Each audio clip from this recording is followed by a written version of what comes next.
The Strange Doctor Weird.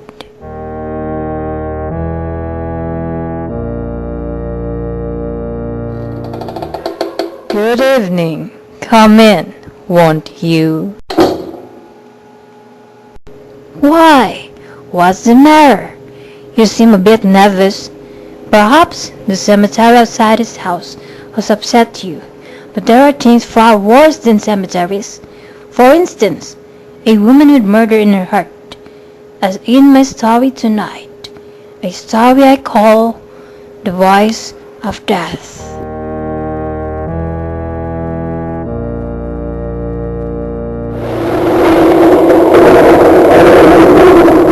My story, The Voice of Death, begins in the snow-covered wilderness of Canada.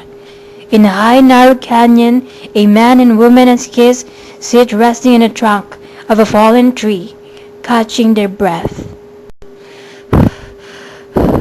Blanche, I can tell you how sorry I am that Uncle John didn't leave you anything in his will. Oh, there's nothing to be sorry about, Gerald. After all, I was only your Uncle John's second cousin. Oh, I wish that Jane and Dan had taken it all as well. They certainly were downcast after reading the will this morning.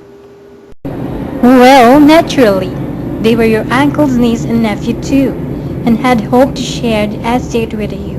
You can't blame them for being disappointed. No, I suppose not. Oh, we'd better be starting back to the lodge. I can see you're a bit uneasy about being in this canyon. Well, isn't it a bit dangerous being here? Look at how the snow is piled up above us on each side of this canyon. If there was a snowslide, we'd be buried alive. It isn't that dangerous. Of course, a loud noise or someone shouting might start a slide. Come on along.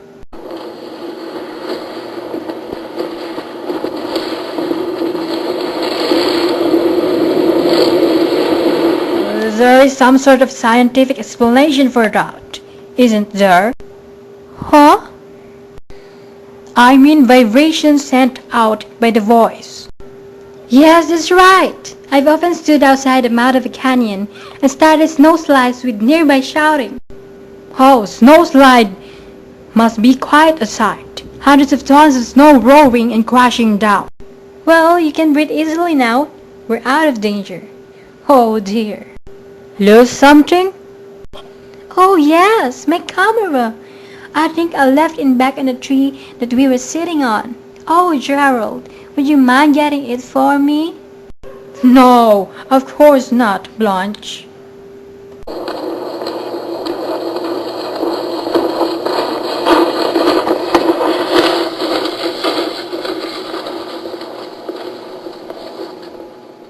You say it's on the trunk of the tree? Yes, that's right. Do you see it, Gerald? No, Blanche, I don't. Perhaps it fell in the snow. Look around.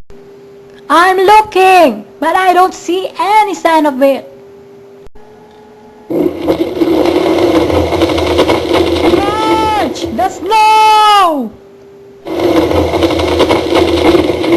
Gerald, run this way! Too bad, Gerald. But that's what happens to people who stand between me and $1 million.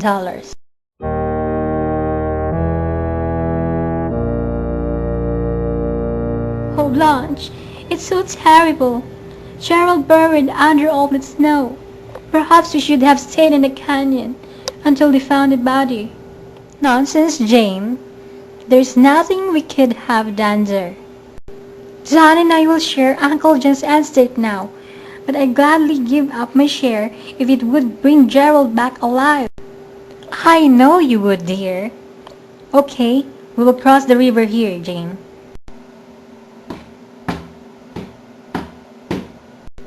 But the ice looks so thin. Blanche, we didn't cross here on the way to the canyon, did we? No, dear. This is a shortcut. Oh, Blanche, it looks too dangerous.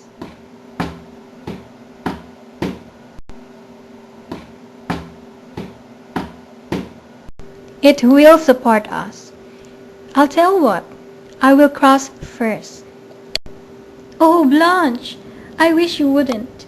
That ice is going to break any minute. Nonsense. See, I'm already halfway across. And I can see cracks in the ice under your feet. So I can, but the ice is still strong enough to support me. See, I made it. Now, Jane, it's your turn now. Blanche, I'm frightened. Zalin, there's nothing to be afraid of. Now, come along. Well, all right. Look, you'd better take your skis off. I think you will find it easier to walk across than to ski over the ice. You're not as good as I am, you know. Ah, very well, Blanche, if you say so.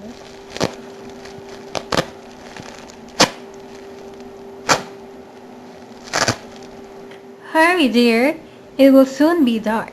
I've got him off now. Here I come. That's it. I told you the ice would hold you. But Blanche, the ice feels as though it will give way under me at any second. It felt the same way when I crossed, but as you can see, I managed. Blanche! Oh, the ice is breaking! Help! Blanche, I can't swim! Blanche! Don't let me die!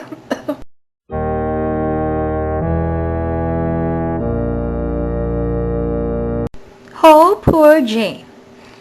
She should have known better taking off her skis before crossing the ice. Well, now, there lives only Danny.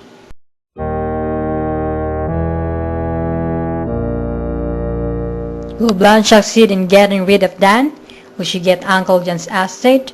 Will Dr. Weird be back to tell us the rest of this chilling tale? Or will we back, and we will see. Are you fed up with those same boring old records? Do you need something to brighten up your record collection? Well, the Toy Dolls' first LP is still on sale, and it sounds better than ever.